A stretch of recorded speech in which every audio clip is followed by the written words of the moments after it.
បាទសូមគោរពបាទជំរាបសួរលោកគ្រូអ្នកគ្រូទាំងអស់គ្នានៅក្នុងថ្នាក់ភាសាអង់គ្លេសបាទអរគុណព្រះអង្គសម្រាប់ថ្ងៃនេះដែលយើងមានឱកាសដើម្បីមកបង្រៀនឬក៏រៀនជាមួយនឹងគ្នា And now I want to tell you about the unit 3 that grammar and talk about used to បាទអញ្ចឹងបើហើយជាអ្នកនរគ្នាធ្លាប់បានលើ used to ហើយអញ្ចឹងធ្លាប់តែបានលើ use មែនទេ use គឺប្រើប្រាស់បាទ using usage អីយ៉ាងទៅអញ្ចឹងគឺប្រើប្រាស់ប៉ុន្តែនៅក្នុង grammar មួយនេះ used to គឺស្មើជាមួយនឹងថាពាក្យថាធ្លាប់បាទអញ្ចឹងធ្លាប់គឺយើងស្ដាប់មួយម៉ាត់ទៅប្រហែលជាយើងគិតថាវាជាអតីតអត្តកាលបាទយើងធ្លាប់មាន verb បាទពណ៌បៃតងអីចឹងទៅបាទឥឡូវយើងមានពណ៌ក្រហមពីមុនយើងមាន verb ពណ៌បៃតងបាទពីមុនខ្ញុំជិះម៉ូតូតូចហើយnow ខ្ញុំជិះម៉ូតូធំអញ្ចឹងក៏ប្រើពាក្យថាពីមុន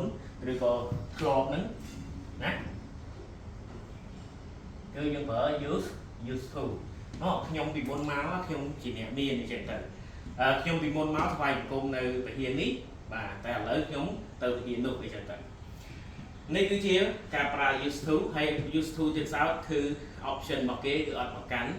ទៅលើកិរិយាសព្ទទេគឺកិរិយាសព្ទតុងទី1តែប៉ុណ្ណោះអញ្ចឹងយើងស្រួលចាំណាអត់មានទៅដោពាក្យដោកិរិយាសព្ទ regular verb irregular verb អីទេតោះឥឡូវយើងទៅមើល definition គឺស្មើជាមួយនឹងនិយមន័យនៅក្នុងការប្រើប្រាស់អញ្ចឹងស្អីអ្វីក៏ដោយគឺសឹងតែមានលំនាំនៅក្នុងការប្រើប្រាស់សូម្បីតែការញ៉ាំថ្នាំក៏ដោយណាអញ្ចឹង definition គឺស្មើនឹងនិយមន័យបាទ used to refers to something បាទ to something that was true in the past but isn't anymore or something that happened regularly in the past but doesn't anymore. Teachers នឹងអានម្ដងទៀត Okay, I read the definitions again. Used to refer to something that was true in the past but isn't anymore. អញ្ចឹង teacher នឹង translate ជូនប៉ុណ្ណេះសិនអញ្ចឹងគេប្រាប់ថាកិរិយាសព្ទធ្លាប់បាទសំដៅទៅលើការធ្វើរឿងយ៉ាងពិតប្រាកដណាមួយនៅក្នុងអតីតកាលបាទអញ្ចឹង teacher ឧទាហរណ៍វិញថា teacher ធ្លាប់មានធ្វើពណ៌បៃតងអញ្ចឹងជារឿងហ្នឹងជារឿងពិតរបស់ teacher តែម្ដងអញ្ចឹងប្រហែលជារឿងពិតសម្រាប់អ្នកទាំងអស់គ្នាដែរបើសិនជាអ្នកនរយកកិរិយាសព្ទមួយនេះ used to មួយនេះទៅប្រើប្រាស់បាទអញ្ចឹងគេប្រាប់ហើយថាសំដៅទៅលើរឿងរ៉ាវដែលពិតប្រាកដនៅក្នុងអតីតកាល but isn't anymore ប៉ុន្តែ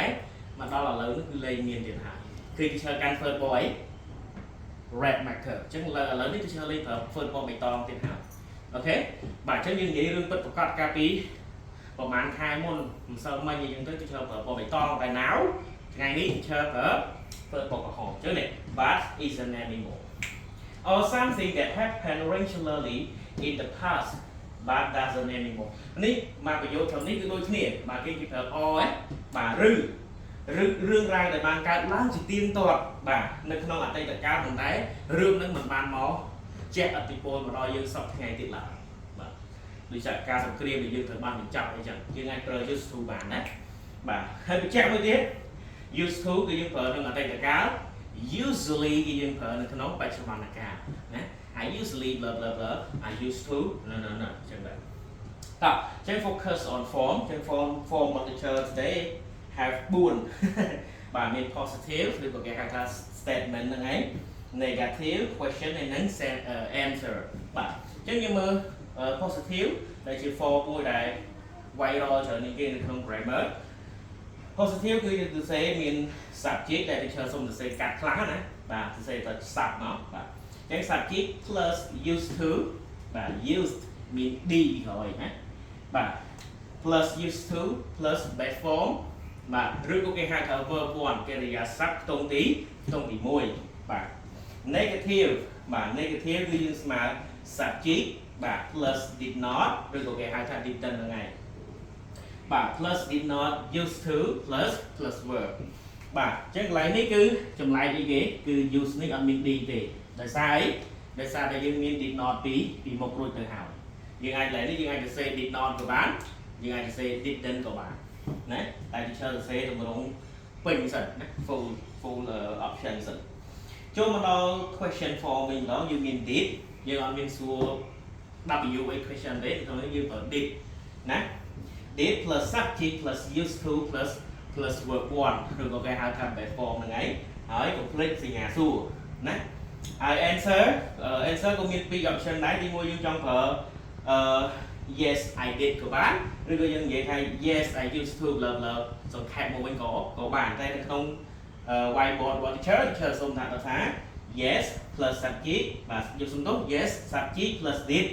មួយទៀតឬក៏ no subject plus didn't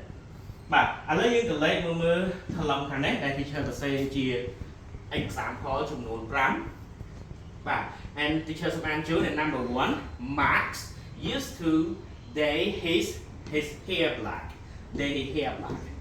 បាទអញ្ចឹងមានន័យថាMax គឺគាត់បានលាបពណ៌សក់របស់គាត់ទៅជាពណ៌ខ្មៅអូសំទោសមិនមែនបានទេអញ្ចឹងធ្លាប់បាទអញ្ចឹង Max គឺគាត់ធ្លាប់បានលាបពណ៌សក់គាត់ពណ៌ខ្មៅប៉ុន្តែឥឡូវនេះមិនប្រកាសថា Max សក់គាត់ពណ៌ខ្មៅទេណាបាទអញ្ចឹងអាចនឹងសក់គាត់ពណ៌ gray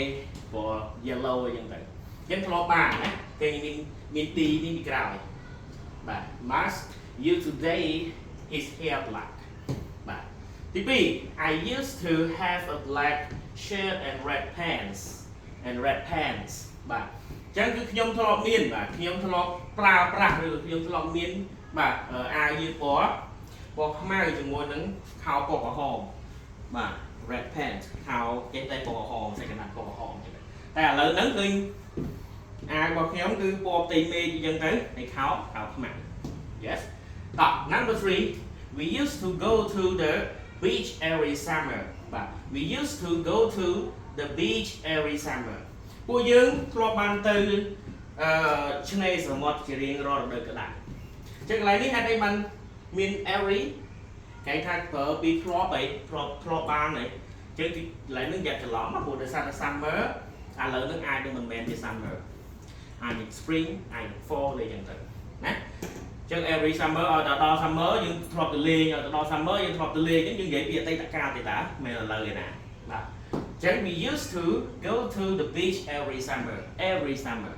បាទមិនមែនឆ្នាំនេះទេតាឆ្នាំមុនផងបាទ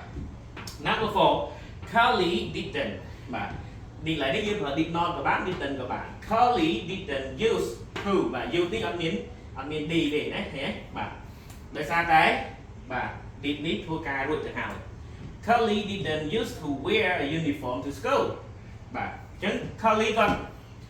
មិនបានពាក់បាទសម្លៀកបំពាក់ទៅសាលារៀននោះទេ